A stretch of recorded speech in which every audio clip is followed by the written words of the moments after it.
Qu'est-ce qu'on fait en matière, parce que ça va être le vrai défi également lorsqu'on arrivera aux affaires, qu'est-ce qu'on fait en matière d'assimilation?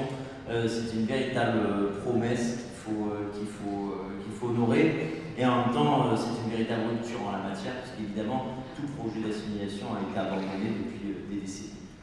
Alors qu'est-ce qu'on fait en termes d'assimilation? Moi je le redis, on ne peut pas obliger à l'assimilation.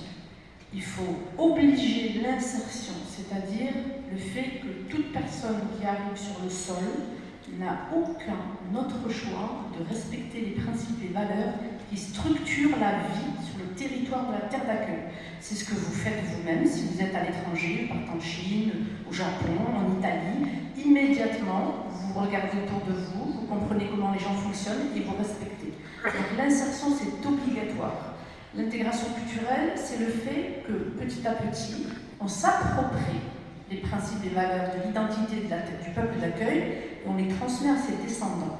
Et l'assimilation, je le redis, et je vais vous donner un chiffre qui va vous expliquer la difficulté de l'assimilation, c'est le fait que le flux migratoire italien, le peuple le plus proche en termes d'identité du peuple français, il partage exactement toutes les racines culturel avec le peuple français, sur le flux transalpin 1870-1940, 2 Italiens sur 3 sont repartis, seul 1 sur 3 a réussi à s'assimiler. Ça vous donne l'idée, nous n'aurions jamais dû accorder la nationalité et le droit de vote à plus d'1 tiers. C'était la barre supérieure. Nul ne pourra faire mieux que les Italiens. Ensuite, ce qui est très important d'avoir en tête, c'est qu'il y a une hiérarchie dans les responsabilités. Les Français doivent en prendre conscience. Les gouvernants ont agi à rebours de ce qu'il fallait faire. On ne peut pas en vouloir aux immigrés qui arrivent, qui veulent fuir la misère et qui saisissent toutes les perches qui leur ont été tendues. La première, ça a été le fait que lorsqu'ils ne respectent pas le fonctionnement de la société, il n'y a strictement aucune sanction. Rien.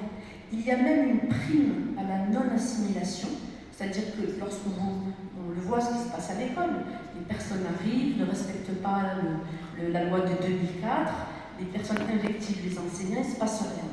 Donc il y a cette prise de conscience, et on ne peut pas être attirant pour les autres, se faire respecter, et encore pire, se faire aimer, si on verse continuellement dans la repentance, si on accuse son propre pays de crimes contre l'humanité.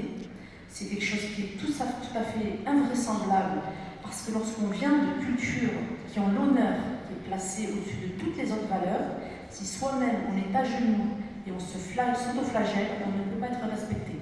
Donc ça, c'est extrêmement important.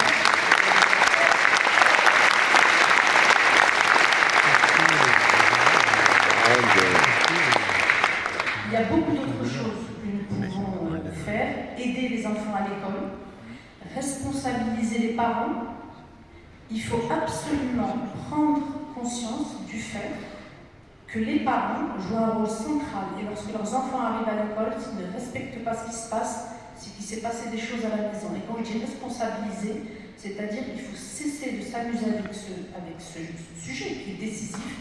S'il ne respecte pas, ce n'est pas l'enfant qui doit payer, c'est le parent qui doit assumer ses responsabilités. Le jour où chacun aura peur et se dira il y a des conséquences à mes actes, je pense que déjà nous aurons franchi le premier pas vers notre redressement national, et je pense véritablement que nous pouvons y arriver et amener à nous beaucoup de populations qui en ont aussi assez de voir la France tomber.